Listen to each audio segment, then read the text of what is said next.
to New Life Live with host and founder of New Life Ministries, Stephen Arterburn. New Life Live is dedicated to transforming lives one at a time thanks to the giving hearts of you, our listeners. Our goal is to provide you with wisdom from God's Word to give you hope and help in life's hardest places. If you have a question you'd like to ask today, our phone lines are open. Call 1-800-229-3000. That number again is 1-800-229-3000. Now here's Steve. Welcome to New Life Live. This is Chris Williams sitting in for Steve Arterburn. I have in studio with me today Dr. Alice Benton. How you doing, Alice? Well, I'm shaking my head that August is coming to an end. It's crazy. I know. It just flies by. Mm-hmm. The whole year flies by. And there's a lot of people vacationing this week, trying to get in that last vacation before kids go back to school. And the end of summer. And, of course, author of Intimate Deception, Dr. Sheri Keffer. Hey, it's great to be with you, too. Great to be with you guys. I was thinking about this, that we deal with a lot of life's most challenging, painful, difficult situations. And sort of like you can kind of get under this like cloud of despair or doom and gloom. And obviously in what we're seeing around us with so much violence and so much vitriol, it's just really, really easy to get dragged down by the evils and difficulties of life. But I was reminded this morning that the joy of the Lord is my strength. That when we're feeling weakened and we're feeling despaired, and how do we recover joy? And how does joy function in your guys' life? I like what you're pointing out, that you're really doing spiritual warfare when you bring verses to mind and you look to God and to His promises, so that if we just let the world take its course and the days are difficult and new problems are always arising, we're allowing ourselves to be carried along in that flow. But you're talking about pausing, recognizing, and fighting back, and God's Word is the sharpest sword we can use to fight back. That's good. Yeah. And I think for me, in those moments, I just sing a little jingle to myself that sounds like this. This world is not my home, I'm just a passing through. Yeah. And I have to do that to remind myself that I have my head on this pillow temporarily in this life with all this going on, but it is not my destiny. It's where I'm at right now. Yeah. And so that brings me joy in knowing that Christ endured the cross. And we have a better place that we will be at, hopefully sooner than later. But, it's just, there is joy in knowing where we're going. Absolutely. And I've just, when I was in the depths of my addiction, early in recovery, I was asked to write gratitude lists. I could literally not experience gratitude. My addiction took away my ability to experience joy, happiness, or even just very basic levels of gratitude. But in and through the recovery, my emotional life was able to wake up. And yeah, you have to deal with the pain, you have to deal with the difficulty, but there's an amazing thing that happened. And that is the ability to experience the joy of the Lord slowly but assuredly came back. And I find today, like you guys are saying, I have to fight for it. And we have to fight for joy. We have to fight for the goodness that God has in us and all around us. And to that end, this October 5th in Irvine, California, we are doing 12 Steps to Happier Conference. This is our life recovery conference. You don't have to have some major addictive issue to attend this. It's just I need to recover something that was lost in my life or recover from behaviors that I don't like. But ultimately, what we're going to be focusing on is recovering joy, and that joy that leads to strength. And again, that will be here in Southern California, August 5th, 12 Steps to a Happier 12 Steps to Happier Conference. And you know what? You're saying something and reminding me of your time and your addiction. If you're a couple and you're struggling, somebody's acting out, one of the two of you, come together. Yes, absolutely. Learn how you can find solutions. Because when someone's acting out, you're not supposed to be in joy, right? We had a caller last time we were on this show. There was depression. They were hospitalized because he's having an affair. Yes. We're not supposed to be in joy when we're doing bad behaviors. Absolutely. But we've got the answer. Absolutely. And recovery is about joy. We'll be right back. My wife asked me for the first time in 2011 if I would consider myself a sex addict, so I signed up. I'd read the Every Man's Battle book, and it was a great book, but the workshop, it was the experience that really was key for me. If they go to EMB, they're going to be in good hands. This is a safe place. They're going to be surrounded by men that simply walk the talk. The weekend leaders that they will go through this workshop with, they'll help them to get to the root of their issues. I've been through a number of well-preached sermons, listened to and read countless books, been to a number of seminars, but EMB for me was a game changer. It truly saved my life. Being in this community, being in this workshop, being around these men will change them if they'll let them. You're going to encounter men that will meet you where you're at, and you will instantly walk into a safe place where they're welcome. If you're struggling, call us. We don't want you to go on struggling. Just give us a call. It's 1-800-639-5433. It's 1-800-NEW-LIFE.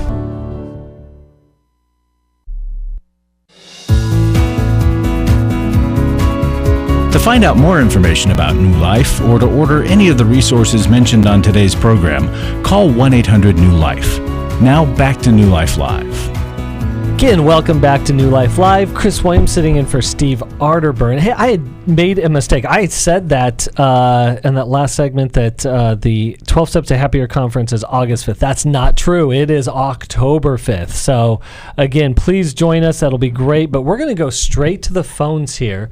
We're going to go to Becky in Hudson, Ohio, listening on our app.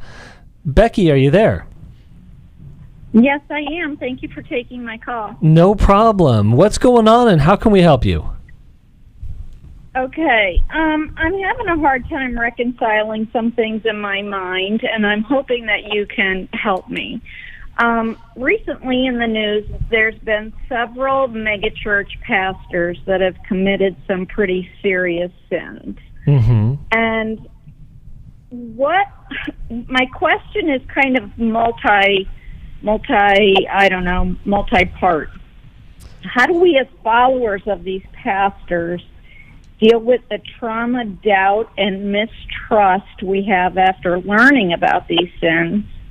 And what does justice look like for these pastors? Because it seems like they go on living their lives normally while the victims are left to struggle with the trauma of it all. Yeah. And how does God reconcile this when He forgives our sins, but also tells us that He will bring justice? It's just very confusing in my mind. It is confusing. Those are big, big questions. And so when people in authority violate those underneath them, this is a profound trauma. A profound pain that occurs, and obviously, as you've mentioned, a profound injustice. And how do we reconcile all of these things? And I'm just going to start here, and that is, leaders are human beings. Certainly, Scripture tells us to respect those in positions of authority, and we are to do that because the positions of authority come with a lot of responsibility and a lot of pressure. And so they need help, but we can't forget, again, that they are human beings prone to the same sins as the rest of us. And when they're insulated from accountability and support, man, those things can just really steamroll from there. The sins that are there beforehand can really escalate afterwards.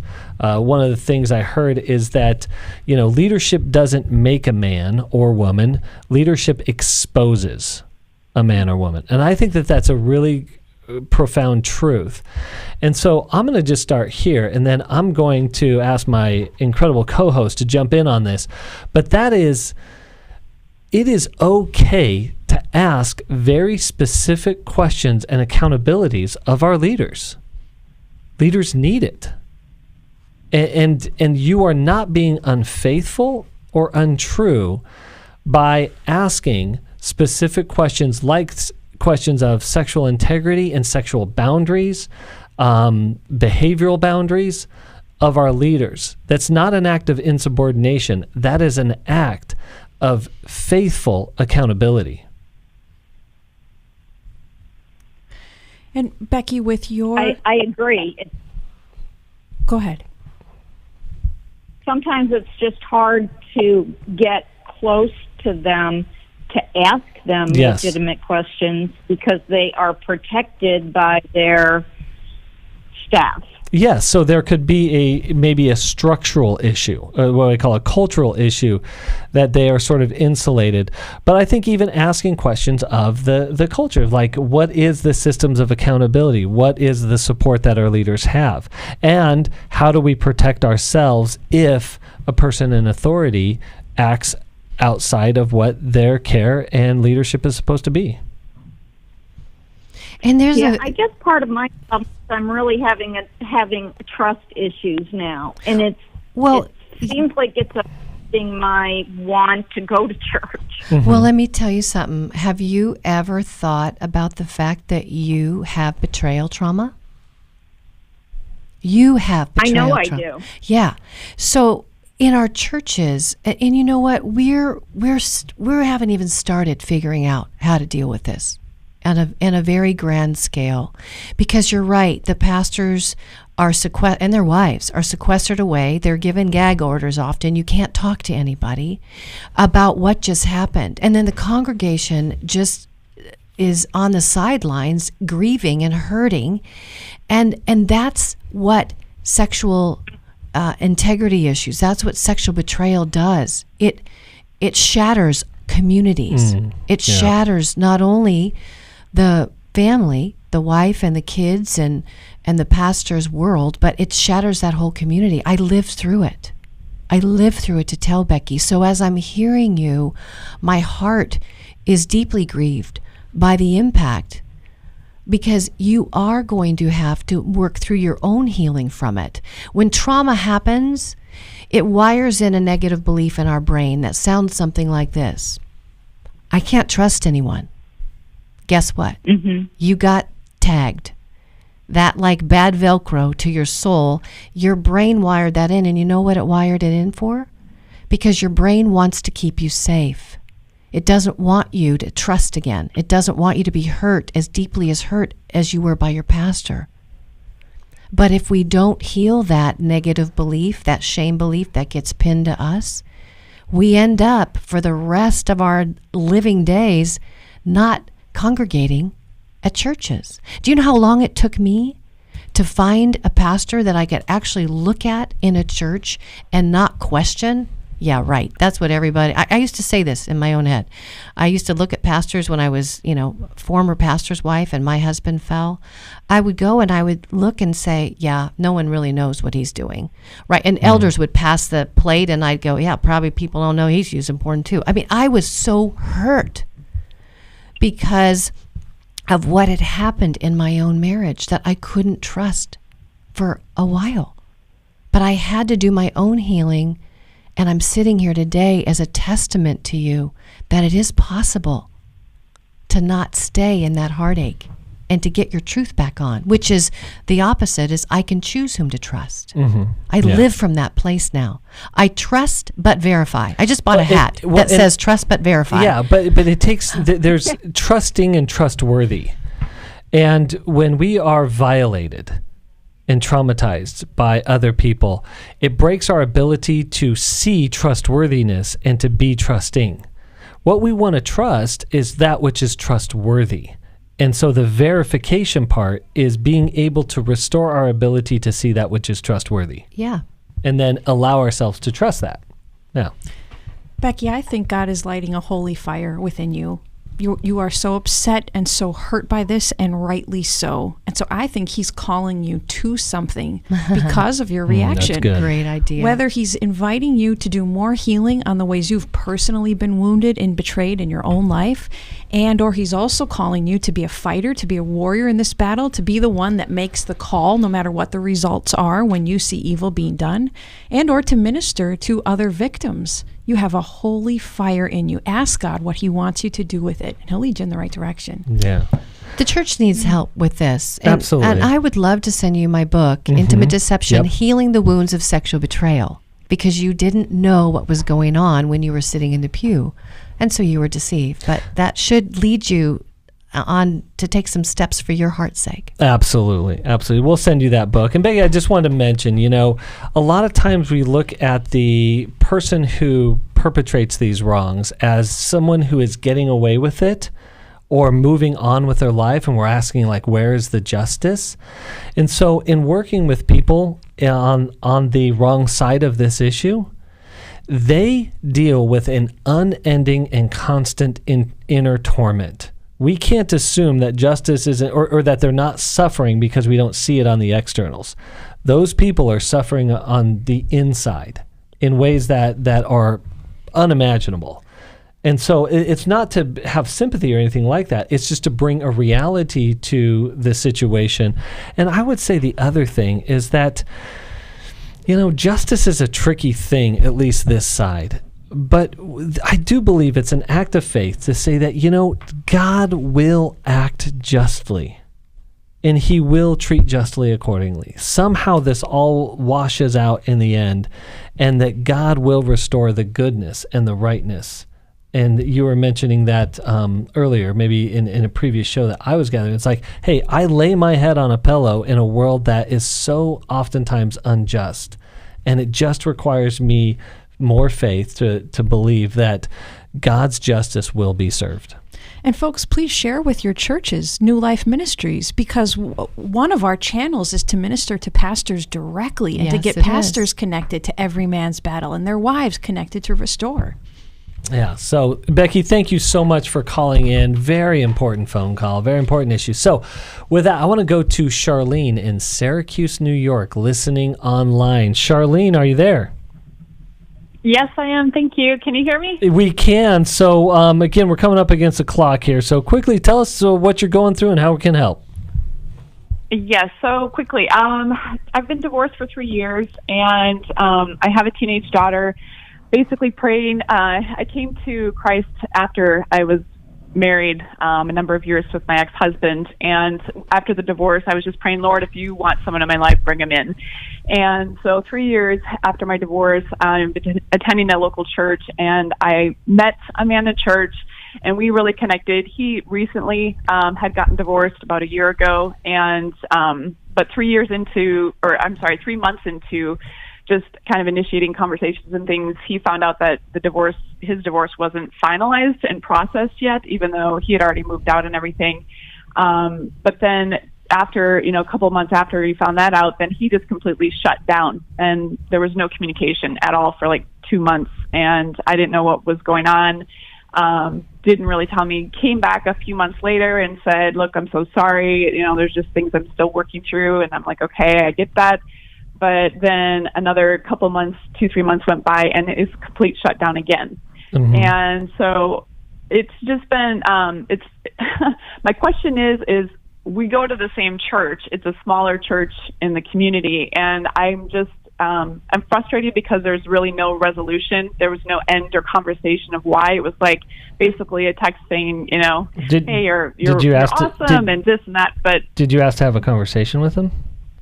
I did. Okay. And he's like, oh, well, what about? And I said, well, I'd like to share that in person. And then he never responded. And then I saw him in church like the following week, and he came up and said, oh, hey, I'm doing this and this, and just kind of, a couple things that he mentioned, and just brushed it off. So then after that, there was no conversation. So the question for us is what do I do with the fact that there's no resolution there? He's obviously going through his own issues and not communicating with me about, the process of his divorce and stuff. But we connected on so many things within our previous relationships. Let me jump in. Initially, Charlene, we're up against the clock a little bit here, so let me jump in really quickly. So you have found yourself a very extreme and classic avoider. Now, he can talk anything about anything as long as it doesn't deal with his present reality or who he currently is. So he can talk about his past, maybe talk about his future, but if something gets hard in the present moment, this is a guy who shuts down and runs away. Yeah. So it's not really a guy that you would like to have a conversation with, though the connection that you had must have felt really good. Right. Yeah. So how do I let go and attend church and see this guy. So what do you think, Sheri? Well, and you know what I'm hearing a little bit in you, Charlene, and maybe I'm wrong, right? But I'm hearing a bit of idealization. It's like it had been so long, 3 years, and you were thinking, okay, God, and this guy walked in, and all of a sudden, you're on the fast track. Your heart's already got you guys, down the road a ways, and he hasn't even started to heal. And so even as Chris is talking about him avoiding, I was wondering if in your head you were going, yeah, but we really had a great time in the beginning. And I'm going, okay, you're doing it again, Charlene. You're idealizing him. And as long as you idealize him and not see him as he is on a day-to-day, you're setting yourself up to find somebody who might not connect with you as well as you want to. Yeah. So, Charlene, we're going to go to a break right now, but we will come back and we will head you in the right direction. We'll be right back.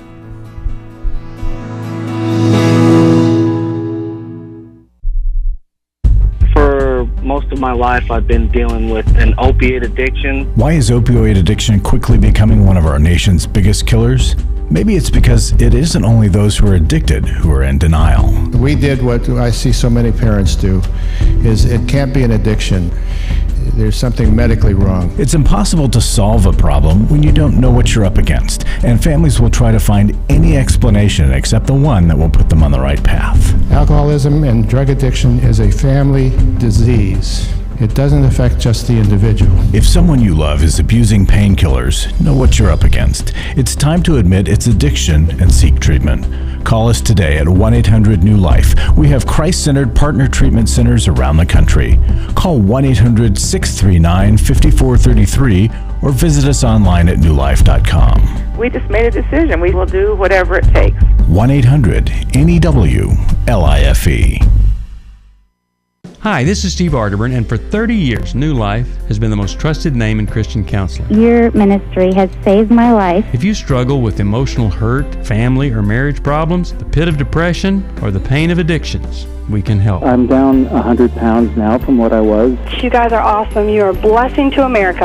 Our treatment programs provide clinically appropriate solutions from licensed professionals, all in a biblical framework. I have had problems with alcohol. I think God has ordained this place to be His. You don't have to be a prisoner of your pain. Help is available at 1-800-NEW-LIFE. She tells me that I'm a new man, and I feel like a new man. It worked for me, and it can work for them too. This time it is different. If you're ready to take the first step toward genuine spiritual and emotional healing, please call us today at 1-800-NEW-LIFE. God can open the door to a better tomorrow right now. Call 1-800-NEW-LIFE. That's 1-800-639-5433.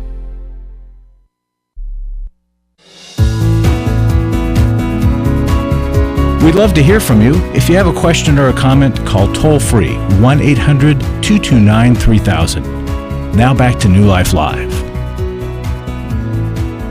Welcome back to New Life Live. Chris Williams sitting in for Steve Arterburn. We're talking with Charlene.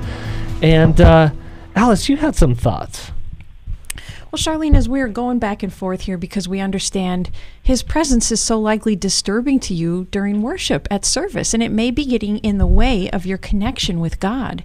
So we had a few thoughts. One being, Sheri was talking about the internal work that we hope you'd be willing to do, which is to look at the reaction you're having, and no matter what this man or other men in your life do, the way that you handle it and the way that you safeguard your heart is what will be protective in moving you forward with any other people that are upsetting to you or that don't meet your expectations. My hope is that you'll also look at your history and look at other men who have let you down in your life, because he may be a surface level that's connected to much deeper roots of other pain you've been through, your ex-husband being one of them. Mm-hmm. So well, and two, I was just going to say quickly, it's coming out of an unequally yoked marriage and being in church, and then, you know, obviously having a Christian man and having that first relationship, you know, and connection, it's completely different. So that was just opening my eyes to that. But then when that happened, it was like, why? Mm-hmm. Okay, yeah. This isn't but how again, it's supposed to be. Completely is another idealized word. I want you to begin to figure out, and you may stay in the line and help let one of our counselors help you find your balance. Because completely, you're right, it's different in light of faith, but now you got to deal with all the other relationship issues. It's not just one thing. And so finding a more balanced perspective, in fact, probably is this the one, might be a good, but either that or finding a date worth keeping. I'm not sure which one, but they're really both good. Yeah. So which one do you think? Well, I think, is this the one? And I would, encourage you to learn about relationship. Yeah. Because as Sheri was saying, there's this idealization, and you revealed your idealization when you said, oh, because he's a Christian, it should look like this. That's not reality.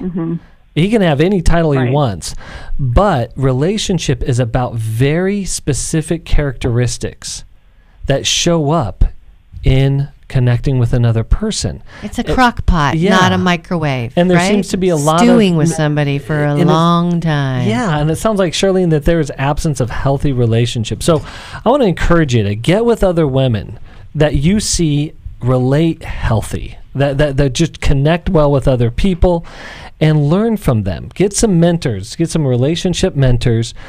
Again, we're going to send you a book, Is This the One? And again, I would encourage you, as you enter into church, to let this guy go. He has nothing for you. He can't add anything to your life. And then look at the internal work of what we call internal boundaries. And that is looking at him as just some other guy in the church, and do that internal work, and then valuing yourself in that. But learn those relationship attributes. Is this one that's going to help you do that? And so, Charlene, thank you so much for calling in.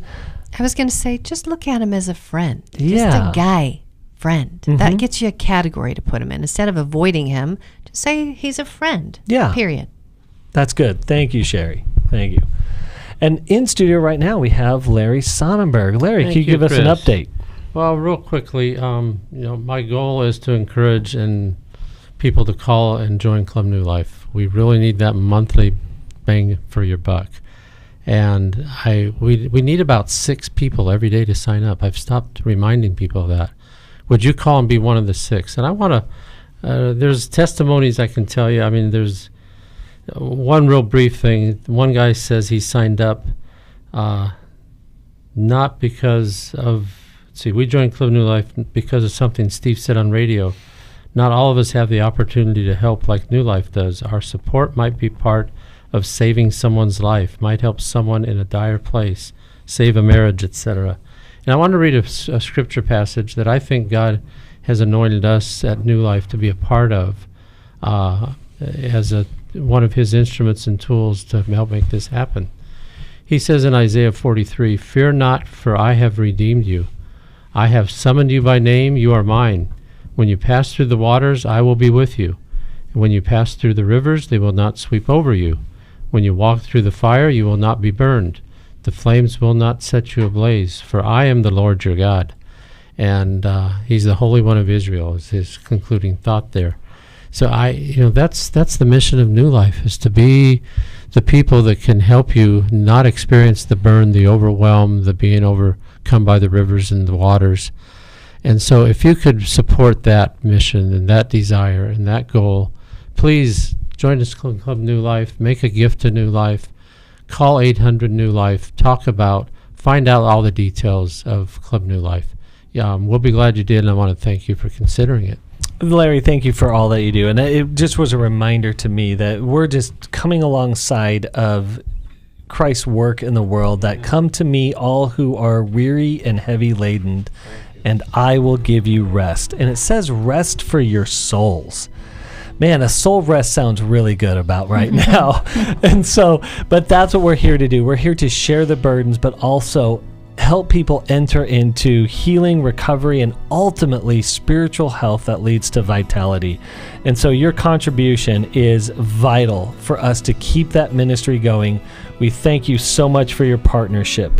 And again, I just want to mention that September 13th is our next Every Man's Battle, and that's going to be in Houston, Texas. So if, again, there is a person in your life, if you know of someone who is struggling sexually and doesn't have a solution, this is the perfect first step. Every Man's Battle, September 13th, Houston, Texas. And if you're online, wait, we'll get back to your calls as soon as we get back.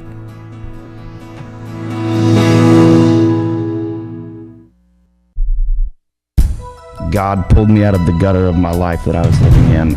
I have done a lot of work over the last 40 years. This is the first time I've ever felt love. I've had such a wonderful weekend here, and for the first time in a long time, I've felt at home. And the Lord has set me free from my mother's story about me not being good enough. The New Life Finding Freedom Workshop is coming to Dallas, Texas, September 20th to the 22nd. We're going to talk about forgiveness and codependency. We're going to understand that family of origin, the unhealthy reactions to it. We're going to talk about the cycle of shame and surrender and developing the plan that moves us forward. There'll be 8 teaching sessions and 6 small group sessions. To register or to learn more about the Finding Freedom Workshop, call 1-800-NEW-LIFE. That's 1-800-639-5433 or online at newlife.com. I am living a new life, and I believe that I have the resources and tools to continue that. Last year, after Every Man's Battle, I was so moved by the transformation that I saw, not only in myself, but in the guys in our small group and the other people that were there and the stories that I heard, that I decided to go ahead and join Club New Life as a contributor to that. You can help New Life Live stay on the air by joining Club New Life today. Call 1-800-NEW-LIFE. That's 1-800-639-5433. You guys are doing God's work here. You're restoring marriages. You're giving people hope.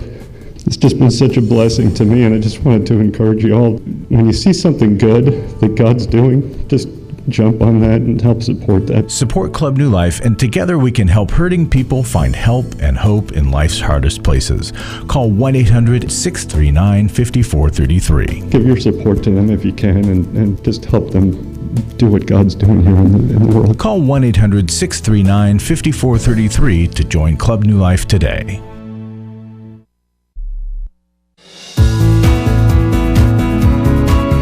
We're glad you joined us for New Life Live. To be a part of the program, call 1-800-229-3000. Now back to New Life Live.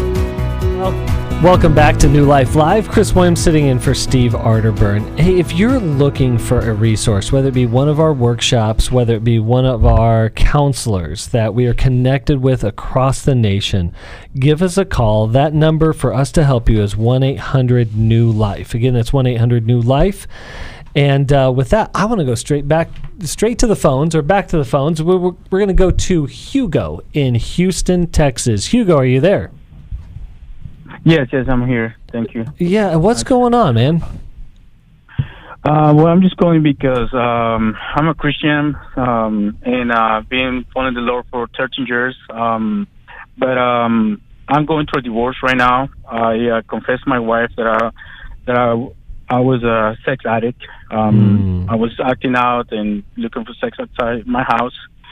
And 10 months ago, I confessed everything because I couldn't live anymore with that double life, and I was feeling that I was dying.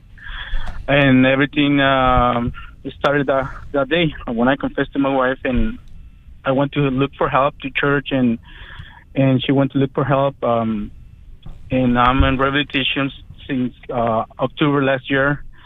And I'm being pure in all the ways for the Lord and for my wife, but she just quit the divorce letters 2 weeks ago, and and she says she's not healed. She can't heal yet, and that I need more help. Even though I'm doing better, but she needs separation. She needs to be by herself to heal, and I just feel like my life is over. I don't know. Just feel helpless. I don't know what else to do. Yeah, Hugo, what have you done? And so in getting recovery from your sexual addiction, what are the things that you've engaged in? I went to several recovery group.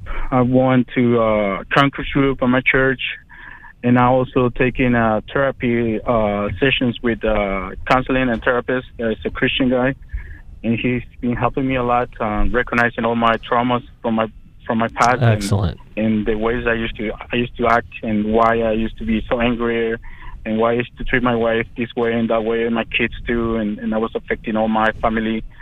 And but I loved the Lord, and I knew it was wrong, and I was asking the Lord for an answer to stop living that double life. And I feel that He gave me the answer, but I don't know what else to do now. Well, and I hear really good things. My family. Yeah, Hugo, I hear really good things that you've engaged in. You've engaged in Celebrate Recovery, in a 12-step recovery program. You have sought out a program in your church, therapist. You're doing everything that sounds like you need to do, and you're staying sober.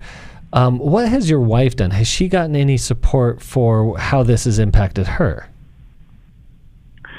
She went to see a counseling church, but she didn't like it that much, so she went to Restore Group in California. Okay, she did go to Restored. Okay. Restore. Okay. Yes, and then when she went back from California to Houston, she told me that she was gonna give it another chance to our marriage and try to make it work. But after 5 months, she just told me, you know what, I can't.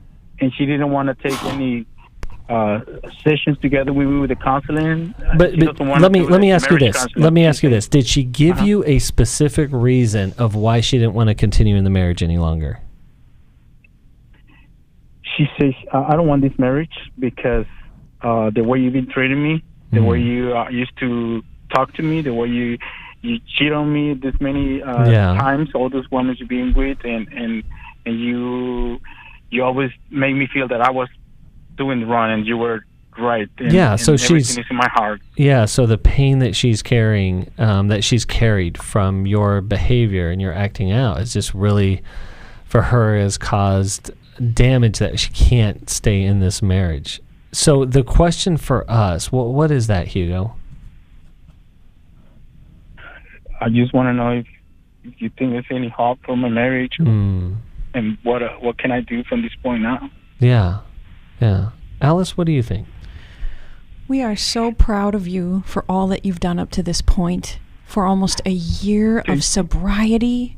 Oh my goodness, you have turned your life around. We're very proud of you. And so it has to be even more heartbreaking that your wife is saying by her actions, what you have done is not enough for me to stay with you, that too much damage was done. I would wonder if it even makes you want to give up. You might feel, I think you said you feel hopeless, and you might feel helpless and powerless. And so the word I want to give you is fortitude, because this is a major trial for you in your sobriety. And I think the best thing to do is to keep doing what you have been doing. And that is where any hope lies for a future relationship, whether it's marriage or not, with your wife and with your children. That there has not been enough time yet for her seeing the proof of the changes that you've been making, even though you almost have a year, but there may have been too many years of damage done. But if you will stay the path, that is what will give you any chance of future reconciliation with her and your children. Do not give up on the good that you have been doing. Yeah, that's good. And, yes, thank you. And Sheri, what do you think? So I want to, you know what? God is so good in his Bible. When he wrote it, the ancient Hebrew word, there's a word called ava. And what it means in Hebrew, it's the word for lust. And it means a strong nail that hooks you to itself. And the other word is kave, which says what comes after the nail. And what you're really wanting is hope. You're wanting what comes after the nail. And I can't even tell you how many people, Hugo, I know, Chris knows, and Alice knows, who have made it to the other side. Your wife is really wrestling with her ache, the hurt that she felt in the betrayal. The more that you can understand her hurt and talk with her, write her notes about her hurt. Not saying, I want you back, when can I come home?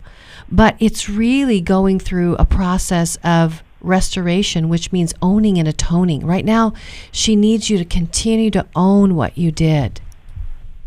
Don't move past it so quickly.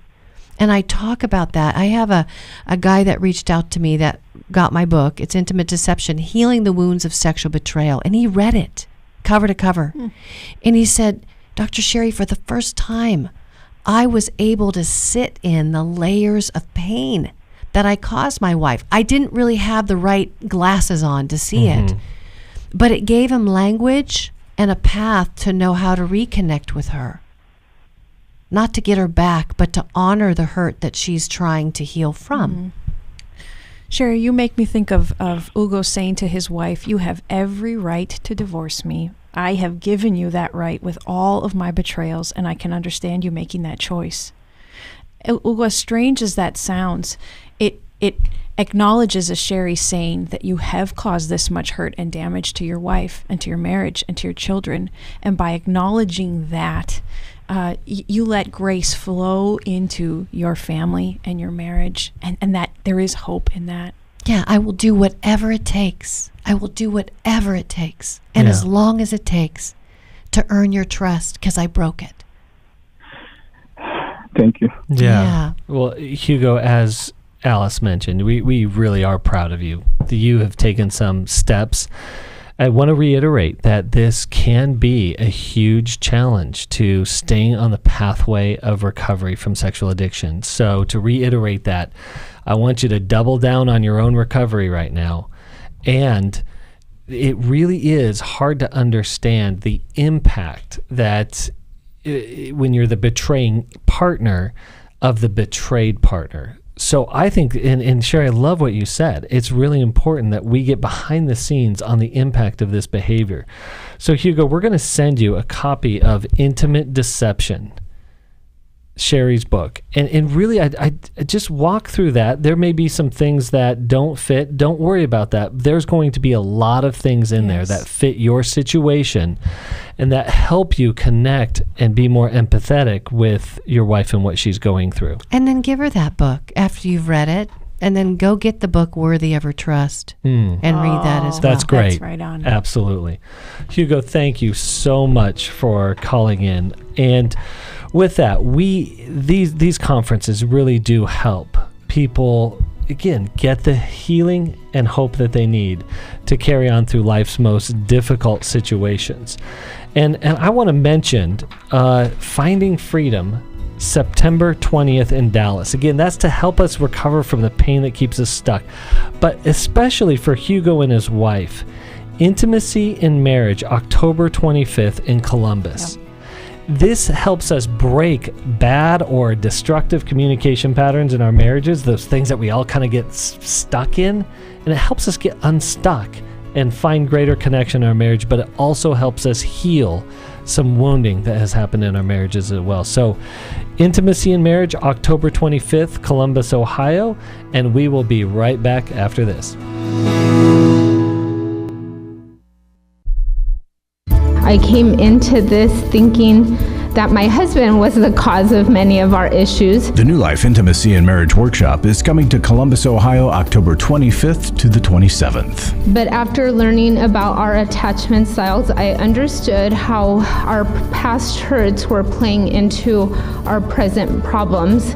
Join Steve Arterburn. It's been a dream of mine for a long time to help people to grow more intimately together, and we believe that everybody has room to grow in the intimacy level of their life. And Milan and Kay Yurkovich. We help couples understand how their attachment style is sabotaging their current relationship, and then we teach them how to create comfort in a relationship. To register or to find out more, call 1-800-NEW-LIFE. That's 1-800-639-5433, or go to newlife.com. Here at this workshop, we had our first ever conversation without yelling, blaming, and accusing. 1-800-NEW-LIFE. Hi, this is Steve Arterburn, and for 30 years, New Life has been the most trusted name in Christian counseling. I'm an addict, and I'm trying to get God in my life again. You seem to be able to get to the crux of a problem quickly. Our Christ-centered treatment programs can help you break free to embrace all that God has for you and your family. I just want to thank you guys for bringing me to a relationship with Jesus. There really is help for marital problems, depression, addictions, panic attacks, and feelings of hopelessness. I came back with so many tools to help me prepare myself to fight this struggle and this battle that I have every day. You can start living again today, living the life God intended for you. Help is available at 1-800-NEW-LIFE. They did care, and they did follow up very lovingly, and it made all the difference in my life. Call us at 1-800-NEW-LIFE. Someone who cares is waiting at the other end of the phone. God can open the door to a better tomorrow right now. Just call us at 1-800-NEW-LIFE. 1-800-639-5433.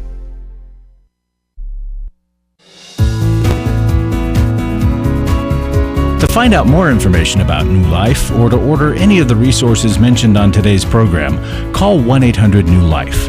Now back to New Life Live. Again, welcome back to New Life Live. Chris Williams sitting in for Steve Arterburn. And speaking of Steve, he will be a guest on Focus on the Family's broadcast discussing how to avoid a midlife crisis. We will have a link to the broadcast on newlife.com, and that'll be on our homepage. Be sure to check this out. And I always love the camaraderie that we have here at New Life with other ministries doing similar work across the country. You know, we're all teaming together to be a part of God's kingdom to bring health and healing in life's most difficult places, as we say here in New Life, and we know others are doing a great job with that. And so if midlife crisis is something that maybe you're experiencing or looking at or been through, Steve Arterburn, again, will be a guest on Focus on the Family's broadcast. And again, you can find that link at newlife.com. With that, we do want to get to another call, and we're going to go to Shirley in Bozeman, Montana, listening on KCMM. Shirley, are you there? Yes, I am. Well, Can you hear me? I can hear you great. Tell us what's going on and how we can help. Okay, mine is a very quick question, and that is how to address my husband to respond to his competitive, controlling work addiction. It seems like he is always leaves, to work early, come back. When he actually shops at home, he's always on the phone, and then he stays home and checking emails, checking his phone. And we addressed this in the past, and comes back again. It's like we fix some of the addiction, and then comes back again, to the point that right now what I'm feeling is like trying to give up. And I don't want to be in that actually point in my life. I noticed that with all this, his work is very demanding, and it's not one of those jobs that he actually can click on the clock 8 a.m. to 5 p.m. And that's how to address that. Yeah, so how do you address this continuing problem in your marriage? And workaholism sort of oftentimes gets winked at as sort of like maybe it's not a big deal or it's not a real thing. But I want to go to a principle here. Addiction is a way that we actually escape reality to try to be in control of our lives.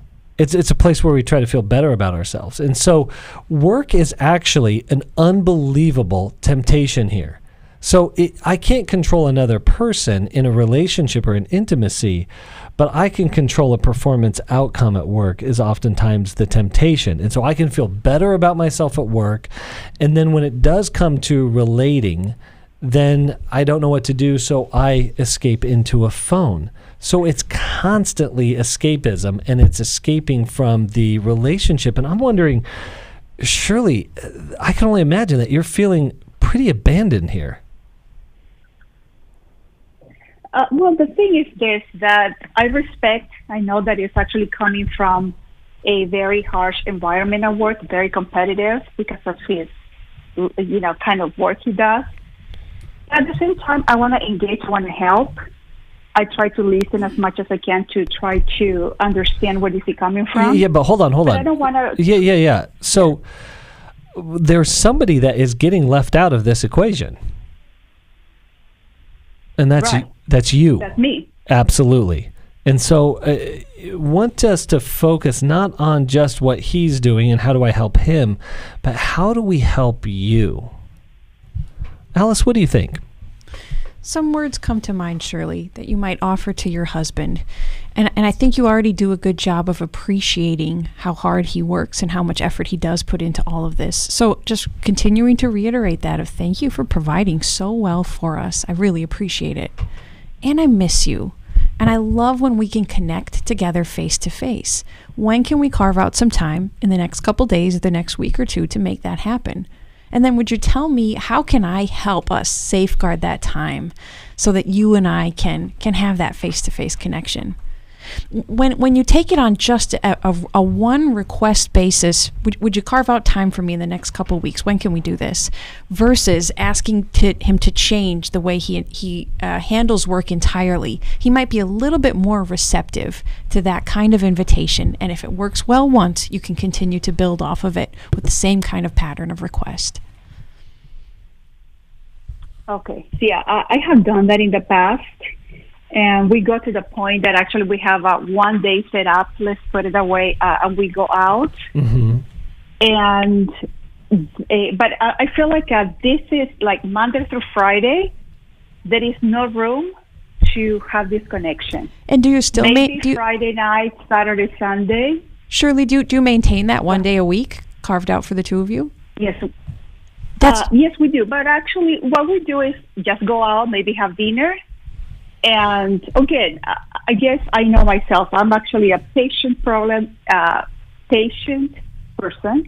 and a good listener, I will say. So when I try to, realize what's going on at work, and then I feel like, I know what he's going through. However, this is not a good thing for me and my family to always have that. I wish, the work stays there and start new thing in our home. Well, and I addressed that Shirley, before. Shirley. So you've addressed a lot of things, but I think you need to start not addressing things. I think you need to start demanding some things. Mm-hmm. Does it make sense? We got to find. You said you're a patient and good listener, and I think you would be better served if you were a stronger requester. Like you're requesting. And almost as if it sounds like, these are the things that I need in our relationship for this to be healthy and function well. And these are the things that are not working for me and that I can't be a part of. And I think if that sort of in the spirit of take your life back, what you're doing is like, hey, if you want to kind of do your own thing here and I get left, I'm going to actually start doing some things for myself that are healthy, productive, and creating your own life outside of his escapisms. Mm-hmm. Does that make sense? But I think before taking those drastic measures, what I want to encourage you to do is find a couples counselor. Find a counselor in your area and get into doing some couples work. Check out our Intimacy and Marriage Workshop October 25th. It'll start addressing a lot of these patterns that you and your husband are experiencing. And Shirley, because your husband has been willing to set 1 day aside, I want you to go back to him to say, it's working well. I like that connection time we get. Can we agree on a time at night after which we'll both set work aside and we'll just relax and enjoy each other's company? See how he responds to that if he's willing to accept that and move in that direction with you. Okay, let me tell you, all that, what you have said, I tried it in the past. Okay. And I said exactly what you just guys said, this is not working for me. I need 15 minutes a day. Okay. And just sit down with me, and it goes on, and it's not working. Okay, so we're up against the clock here, Shirley. So what I want to help you do is again, just that, take your life back. And so we're going to send you a copy of that, Take Your Life Back, because again, when I hear I've made all of these requests and nothing has changed. So if he hasn't changed or if he hasn't moved towards you, then you get to make the decisions on what you want to do. So maybe taking a dance class, right? Exactly. Maybe getting into a group, volunteering and not being so available. Yeah. And it's like you start having a life, and then he starts going, hey. He's like, wait a second here. Where's Shirley? And listen, workaholism is misery. It is miserable. So you need to recover the fun in your life, the joy in your life. You go do things that you love. Folks, thanks you for being with us today, and we will see you in the future. Thanks for listening. We hope this program has helped you by giving you insights for handling the challenges you face in your life.